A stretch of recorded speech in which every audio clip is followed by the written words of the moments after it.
Hey guys, back at it again with another TV show analysis. And I thought this was a good time as any to talk about one of my all-time favorite TV shows on the planet, Friends.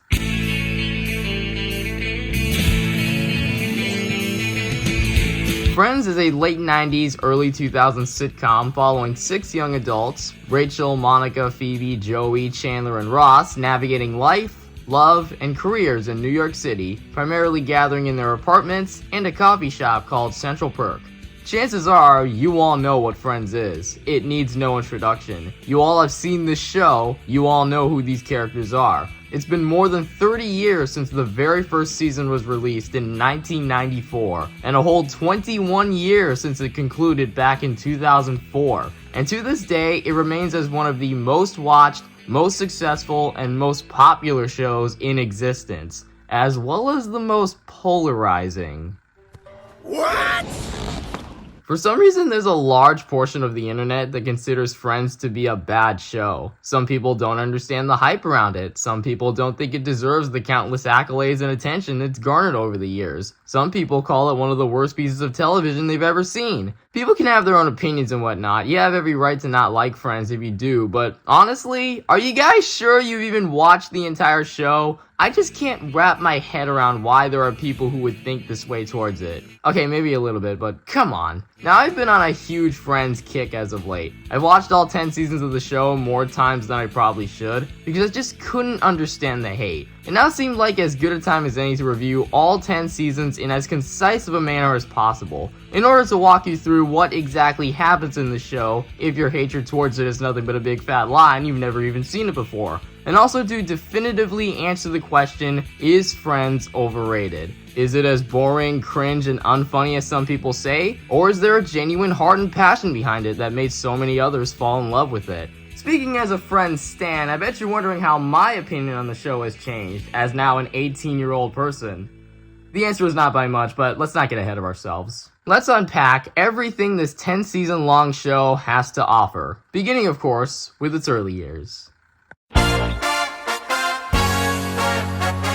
Seasons 1 and 2 are pretty solid and are what made Friends an instant success. I do really like these seasons, but I'm not gonna go out and say that they're perfect, because they're not. They were the team's first few seasons and we're just trying to get the gist of how to write for these characters. But today's standards, they're not bad by any means, but can be a little hard to get into. The writing of most of the episodes are fairly simple. They do have a wholesome warmth to them, but not too much to write home about in terms of comedy, aside from a few sparse moments. In the pilot episode, we're introduced to everyone almost immediately. We learn that Rachel had just ran away from her wedding, and Ross had recently gotten divorced after finding out his wife Carol is a lesbian. There was also Monica, the uptight perfectionist, who is an old friend of Rachel and Ross's younger sister, Phoebe, the quirky oddball, Joey, the lovable dimwit, and Chandler, the big ball of sarcasm. The plots are basic and the overall structure may not seem like anything new, being about a group of 6 people in their 20s trying to live normal lives. But one of the things that made it stand out was that back in the 90s when it was first released, it was very different from other sitcoms. Most sitcoms at the time focused on families or friends in workplaces, see Full House, Cheers, or Family Matters. This is because back then, after you graduated from school, you were almost immediately expected to get a job, get married, and have a family, usually around your early 20s or so. Friends, on the other hand, was different in the sense that it was focused on its characters finding a good career, finding the right person for them, and finding a good time to settle down and hang out,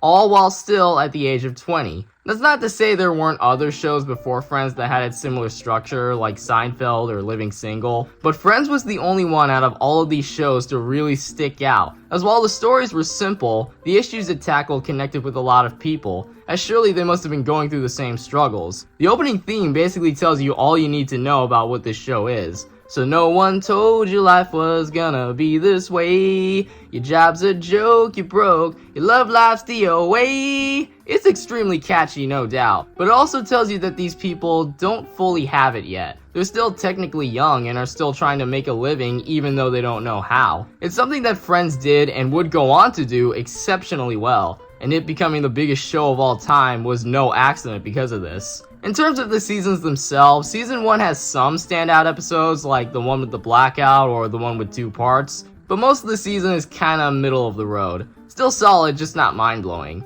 Season 2 is where the show starts to step up. It's still not absolute peak, but the writing is much snappier and there's a lot more funny jokes. Some of the best examples of this in terms of comedy can be found in the one with the baby on the bus, in which Chandler and Joey are taking care of Ross's baby Ben and accidentally leave him on a transport bus. Or the one where Eddie won't go, in which Chandler's roommate Eddie won't leave him alone, following a story arc where Joey moves out of the apartment after being part of a soap opera show. Both scenarios are just hilarious. Speaking of scenarios, there's also much more overarching plot points, the biggest of which being the will they won't they relationship between Ross and Rachel. Season 1 gave us a little bit of this, but it felt more one-sided on Ross crushing on Rachel half the time. But in Season 2, we get to see a lot more of this, and following a huge string of events from a list to relationship drama, they finally come together in the episode The One with the Prom Video, in which the friends watch an old home video where Rachel thinks his boyfriend abandoned her during prom night. Ross gets dressed up to try and make her feel better, only for Rachel to leave without him. This moment shows how selfless Ross truly is, and it's this moment where he and Rachel finally get together. Albeit only for a short period, but we'll get to that later. Overall, I think these first 2 seasons are pretty solid, but not great, and I think most seasons that follow them are better. But that's a good thing, because it allows the chance for growth. You start off with a solid, not perfect, but a really solid foundation, and you keep building up from there. We'll see how this show grows in the next season.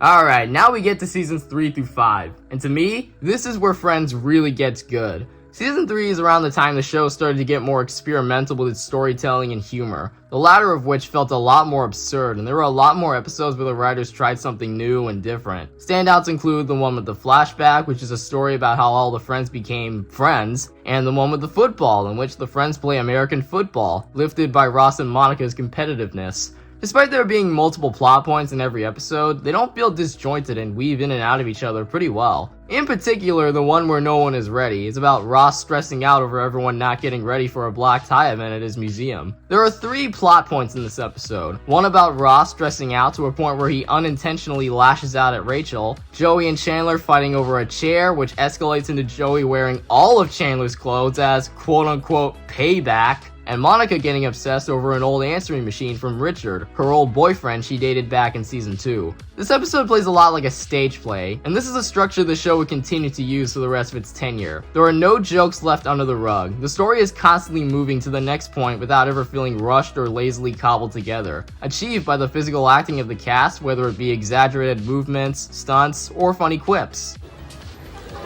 Oh, sorry, did I get you? No, you didn't get me. It's an electric drill. You get me, you kill me. You can watch an entire episode of Friends and immediately grasp what's going on because of the actors' performances and the way everything is woven together. In this season, Ross and Rachel's relationship turns south. Rachel tells Ross that they should take a break out of frustration and exhaustion from his jealousy and their constant arguing. Ross, completely misinterpreting what Rachel said, hooks up and sleeps with another lady. Rachel finds out, Ross apologizes but defends himself and continues to defend his actions through We were on a break! A running gag that would very quickly become engraved into the show and pop culture. As funny as it is, it's interesting to look at this line from both Ross and Rachel's perspectives, and what Rachel's true intent in saying that was, and whether or not Ross sleeping with another woman so soon was immoral and indecent of him to do. Which it was. Regardless, they broke it off. And even though I've seen this show multiple times, this moment is still so messed up. Another thing this season introduced was Joey and Chandler adopting a duck and a chick, both of which were fun additions, and they somehow remained pretty prominent for a good 20 episodes or so before they stopped appearing for whatever reason, which is weird. While the entire package may not be as consistently funny as some of the later seasons, it's still a very good season, and only paved the way for even more hilariousness and absurdity later down the line.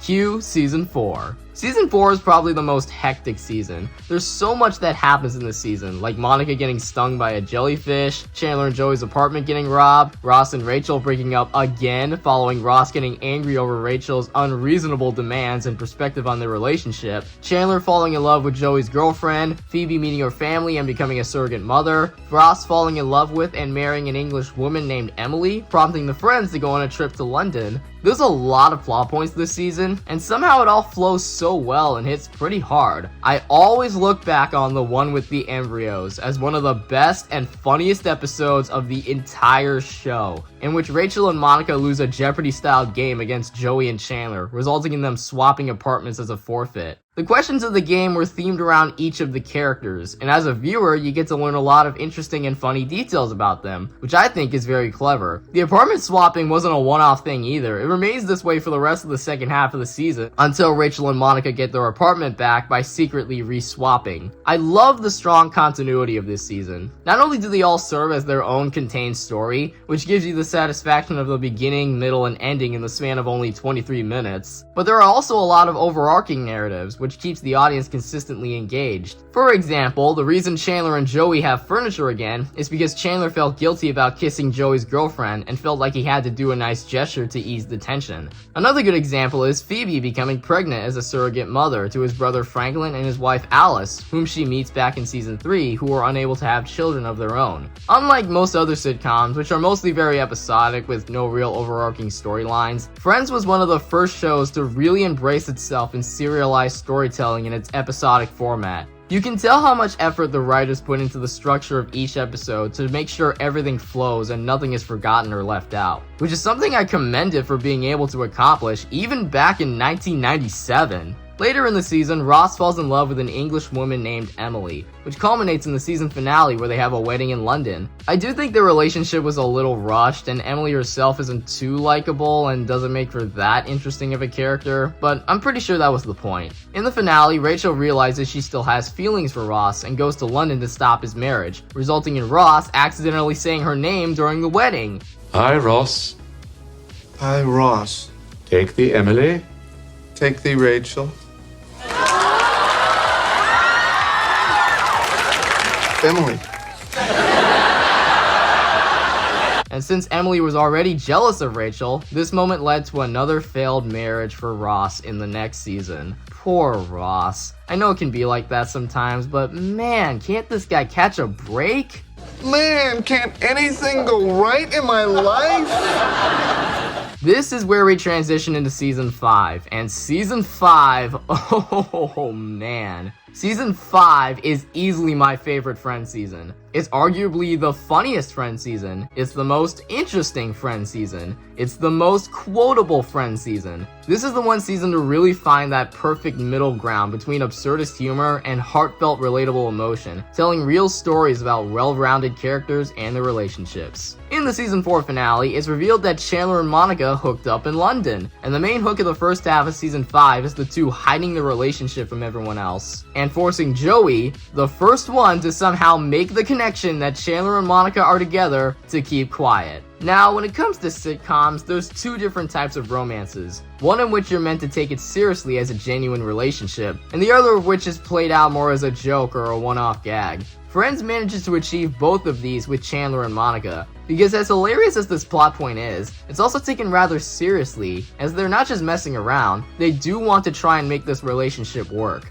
Not to mention they both have solid on-screen chemistry. Compared to Ross and Rachel, which is a relationship found more solely by destiny, Chandler and Monica's relationship comes off as more natural, and the twist didn't feel out of nowhere either, as it was cleverly foreshadowed in season 4. There's a nuclear holocaust. I'm the last man on Earth. Would you go out with me?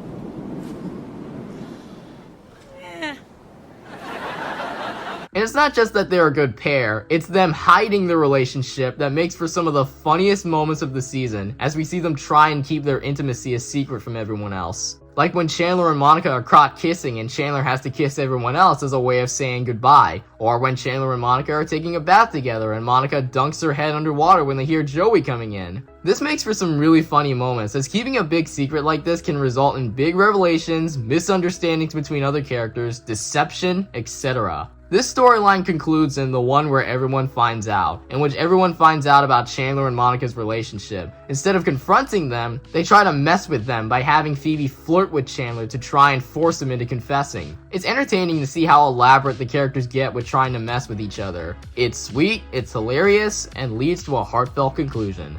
Another massive highlight of this season is, shockingly, Ross. He's hated by some people for being too whiny, self-absorbed, petty, and deluded. And with season 5, they dial all those traits up to 12. At this point, you're probably thinking, what on earth is this guy's deal? Why is he so unbearable? Well, it actually works for a few reasons. The first of which being after 2 failed marriages, several failed attempts at love with Rachel, and losing his old apartment and job. At that point, you genuinely feel super bad for him and have to sympathize with him. The second reason is that in previous seasons, Ross's whininess and mopey attitude was used for drama, but in season 5, his madness is played out more for comedic purposes, which works a lot better in my opinion, and makes for so many iconic moments. Like when he blows out at his boss for eating his sandwich, which honestly is a pretty reasonable reaction. You threw my sandwich away.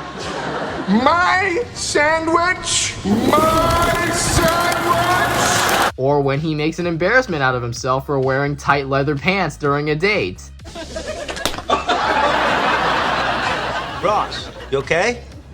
They're still not coming on, man, and the lotion and the powder have made a paste. Or when he has an initial freak out after finding out about Chandler and Monica. What are you doing? Get off my sister!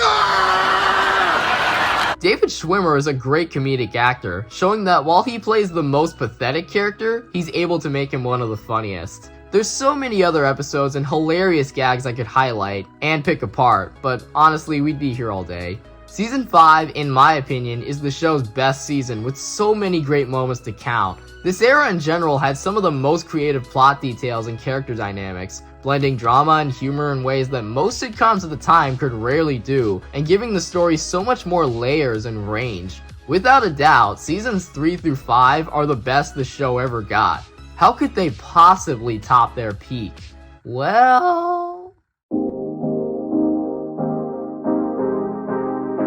Season 5 ends with the friends going on a trip to Las Vegas where Ross and Rachel get married while being drunk. And it's around season 6 and 7 where things start to feel a little different. Now, I do really like season 6 and 7. I still think they're among some of the best seasons of Friends. But this is around the time where the show starts to take a slight turn. Issues within these later seasons start to take shape, but not by much for these 2 seasons. So season 6 starts with Rachel wanting to get her marriage with Ross annulled. And in typical Ross fashion, he doesn't do it, and keeps this a secret to Rachel until she finds out and blows out at him. You can understand to an extent why Ross wouldn't want to do this. I mean, 3 failed marriages in a row is pretty embarrassing. He says so himself. 3 divorces! 3 divorces!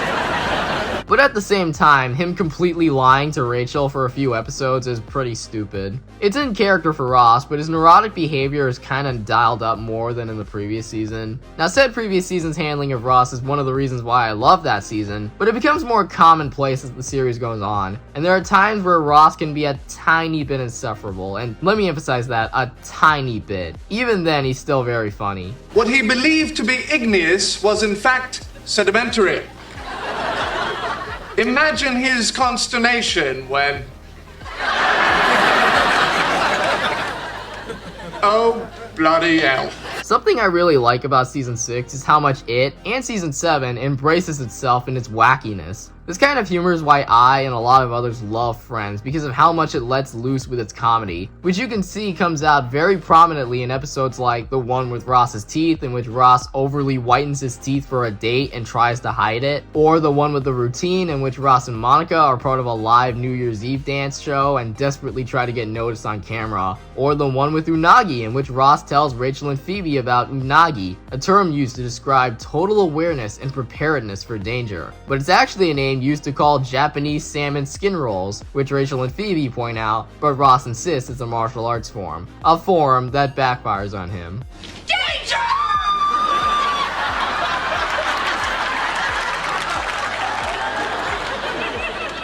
Ah, salmon skin roll. I think the standout episode from this season is the one where Ross gets high, in which Chandler attempts to charm Monica's parents at a Thanksgiving dinner, and Ross reveals that the Gellers have disliked Chandler for years, the reason being in college, Ross got high on pot and then blamed the smell on Chandler. Meanwhile, Rachel is in charge of dessert for Thanksgiving and accidentally combines the recipes for an English trifle and a shepherd's pie. The result includes layers of ladyfingers, jam, beef, and peas. Everyone dislikes it, except for, of course, Joey. I like it. Are you kidding? What's not to like? Custard? Good. Jam? Good. Meat? Good. My favorite episode from this season is The One That Could Have Been. This is a two-part episode where the group imagines alternative lives they could have lived, and considering how different outcomes would have impacted their friendships. It's such a creative idea, exploring a parallel universe and seeing where these different realities would have led to. Like Rachel marrying Barry, Monica remaining fat, Ross staying married to Carol, Chandler becoming a writer, or Phoebe taking a high-powered job. Another thing that changed this season is Chandler and Monica moving in together, leading to Rachel moving in with Phoebe. This aspect of the season is honestly kinda disheartening. It makes sense within the story and the development of the characters, but it removes the Joey-Chandler friendship, one of my favorite dynamics of the early years. Obviously the two are still friends, but that fun connection and screen time they share together isn't nearly as prominent, and when they do interact, it doesn't really feel the same. In the early seasons, these two felt like equals, but by season 6, Chandler was a lot more mature than Joey since his relationship with Monica made him a better person. But while he grew, Joey kinda regressed more into the funny, dumb guy shtick, which isn't bad, and he's still fairly funny and lovable, but he was always more than that. Again, I get why they did this within the context of the overarching narrative. I'm fully aware that these two aren't gay puppets, this is a joke they made in the actual show. And to be fair, we would get an actually solid episode with them together in the season, with the one with Mac and Cheese, in which Joey has an audition in a brand new show called Mac and Cheese, and Chandler forgets to tell him when the audition starts. It's a fairly simple yet very sweet episode, and it's a little disappointing we rarely got to see this dynamic again.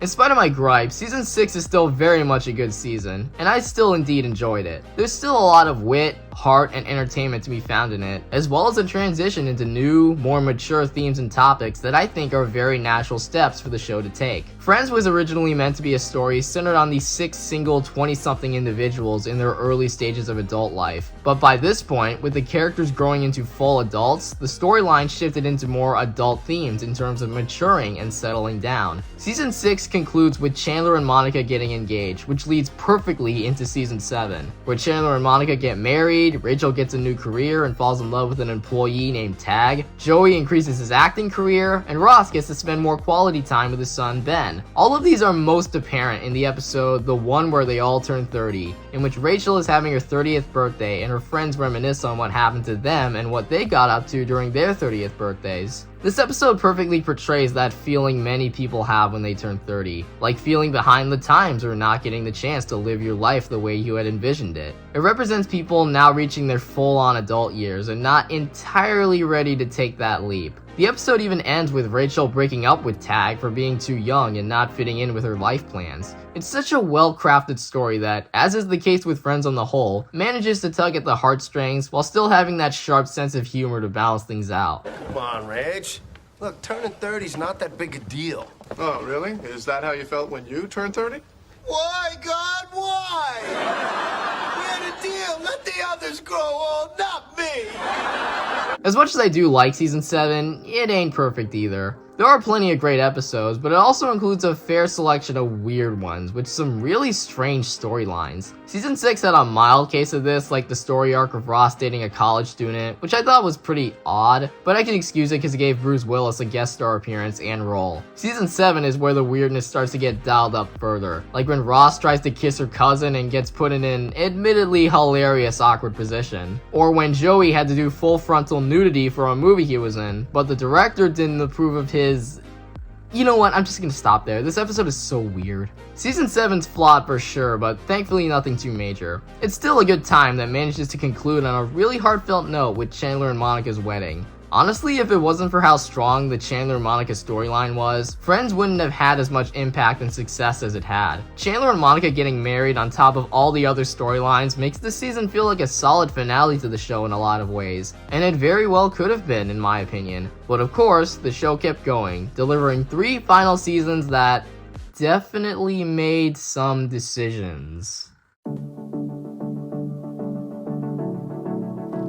Seasons 8 through 10, the final seasons of Friends, and oh boy, they sure do exist. Now don't get me wrong, they're still fairly decent seasons and still deliver a solid laugh or two, but something feels off about them, like some of the life has been sucked out a bit. Season 8 is where things start to really take a turn. It's okay and still has its fair share of funny episodes, like the one with the videotape, or the one with the rumor, or the one with the baby shower, but like I said, it doesn't fully feel like Friends anymore. So season 7 ends with the discovery that Rachel is pregnant and Ross is the father. Season 8 focuses primarily on this, in terms of the baby preparation and the struggles Ross and Rachel face during this period. Now, I think this is a pretty good idea, having the Ross-Rachel dynamic in full force again, despite it being rather late in the game, with their new upcoming baby sort of forcing them to be for each other again, even though they're both kind of hesitant given their history. It's a solid idea, until they introduce this stupid, dumbass concept of making Rachel and Joey a couple. So in season 7, Rachel moved into Joey's apartment, and we got a couple episodes with them as the leads of their respective storylines, like when Rachel teaches Joey how to sail a boat, or when Rachel accidentally breaks Joey's favorite chair, Rosita, and silly mix-ups and confusions ensue.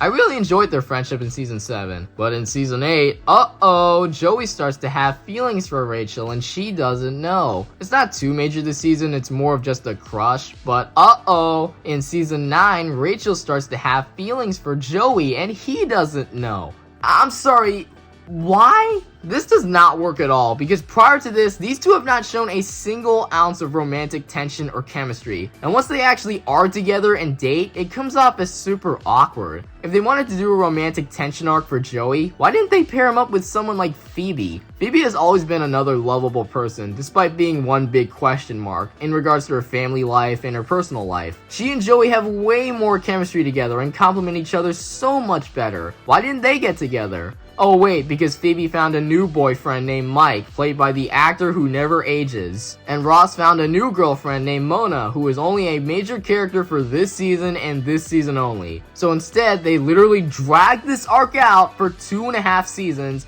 all for nothing. How are he and Rachel compatible? What makes them a good couple? This was absolutely not necessary, and I'm probably making it sound worse than it actually is, but it is so stupid and forced and thrown in for no reason. You could really tell the writers were starting to run out of steam during this time. What other crazy ideas do you think we could throw into the show to make things more interesting? Let's make Joey and Rachel a couple. Why not? What's the worst that could possibly happen? Oh, they break up after only one date. Ugh, never mind. So season 8 concludes with Rachel having her baby, whom she names Emma. Fun fact, I actually got the name Emma from Friends, and it gave me the idea to have that be the name of my little sister when she was born. Am I a good big brother or not? Anyway, Ross plans a proposal to Rachel, but Joey finds the ring on the floor in Rachel's hospital room. Then he swivels around on his knee to show Rachel. Rachel takes it the complete opposite direction and assumes Joey is proposing to her. Oh my god, why? When Friends handled drama before, it never felt contrived or forced.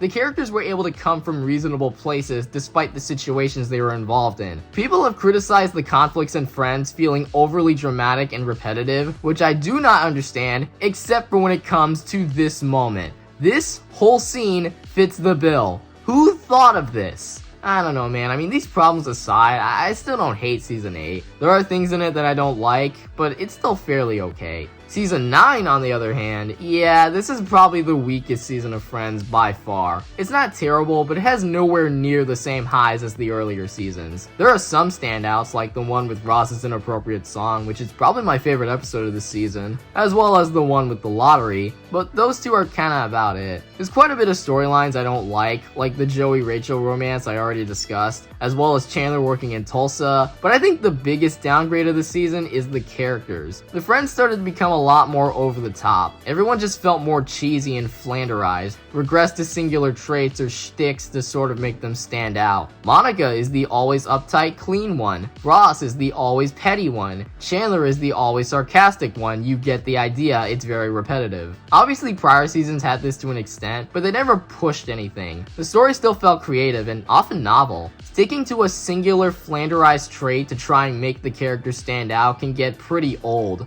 Believe me, there's another show you may have heard of that has the same problem. Especially in the case of Joey. In the earlier seasons, he started out as an airhead, but was still a cool guy with a big heart. But by season 9, he still kinda resembles the lovable idiot we all know, but he got dialed up to 100, and it reached a point where he started to get a little annoying. Emphasis on a little. Even then, he can still be pretty funny. Don't go, I need you! My audition is tomorrow! Blah blah blah! Me lapi!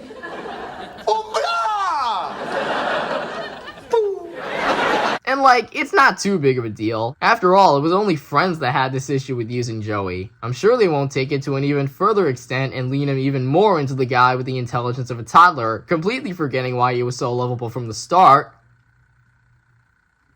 Damn it! I do like the episodes focused on Ross and Rachel taking care of Emma, and I like the introduction of Phoebe's relationship with Mike. Even though he was introduced way too late into the show, I still really like Mike, and Paul Rudd never fails at giving a solid, charismatic performance. But these moments are so far in between from the mediocre. Oh yeah, Rox also hooks up with a paleontologist named Charlie, and she's alright. Not much to say about her. Overall, this season isn't great and feels meandering a lot of the time, partially due to the fact that the show crew didn't know if this was going to be the final season, but thankfully the show was picked up for one last season. Season 10 was the final season of Friends. It has a lot of the same issues as season 9, but not as bad. There's a lot more funny episodes and storylines to be found here. I like the one where Ross is fine, in which Ross has a meltdown over Joey and Rachel being a couple because same. There's also the one with Ross's tan, the one with the late Thanksgiving, the one with the Danny DeVito stripper, the one with Phoebe's wedding, etc. I think it's because the show crew knew this was going to be the final season of Friends, and so they had to do as much as they could. More than season 9, every episode in season 10 feels a lot more distinct, whether it be tying loose ends or trying something new. Not every episode excels in this regard, but it's something I do respect. In the series finale, Chandler and Monica adopt twin babies, a boy and girl named Jack and Erica, and move out of Manhattan to start a new life in the suburbs. Also in the finale, Chandler and Joey share one last wholesome story together, where they have to destroy their favorite foosball table to save the baby chicken duck trapped inside, the followers of the original chicken duck who for some reason never appeared again after season 7. It's extremely heartfelt, and I love that we got one final story with Joey and Chandler, something that was severely lacking in the later half of the series prior. The most pivotal moment of this episode, however, is when Rachel gives up her job opportunity in Paris to stay with Ross in New York. She rejects him at first, but after Ross returns to his apartment, he gets a message from Rachel on his answering machine. She tells Ross how much she still loves him and tries to get off the flight, but then the machine cuts, leaving Ross in a state of panic. Oh my God, did she get off the plane? Did she get off the plane? And then... I got off the plane.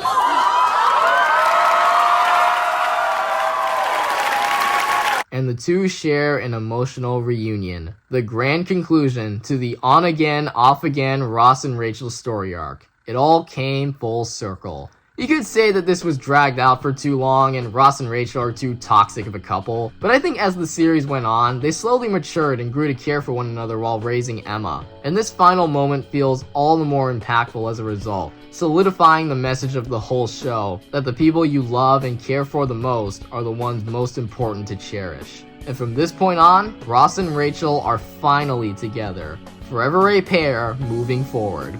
After this, the whole gang says their final goodbyes to their iconic apartment. Rachel asks if they can go out for some coffee, and the gang agrees, with Chandler asking, Where? Even in what was a rather weak period of the show, moments like this are why I continue to look back on the show as much as I do. It's the humor and genuine emotion you get every second of watching this series, even if it is in the very last season, and it manages to conclude on a fitting, satisfying note.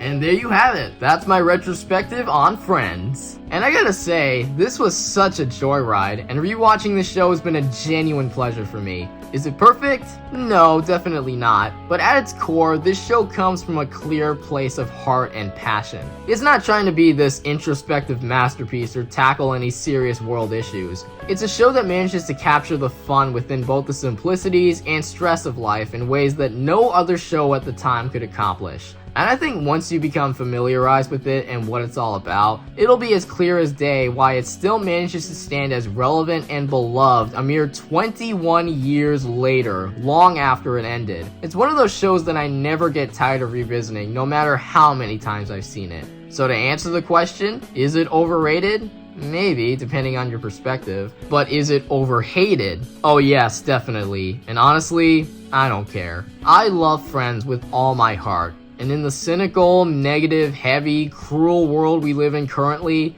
this is the perfect show for you to turn your brain off and enjoy with all its hilariousness and genuine heart. Friends is still a great show, and I will continue to love it for the rest of time. Before we conclude, here's my ranking of all 10 seasons of Friends, as well as my personal top 10 favorite episodes list.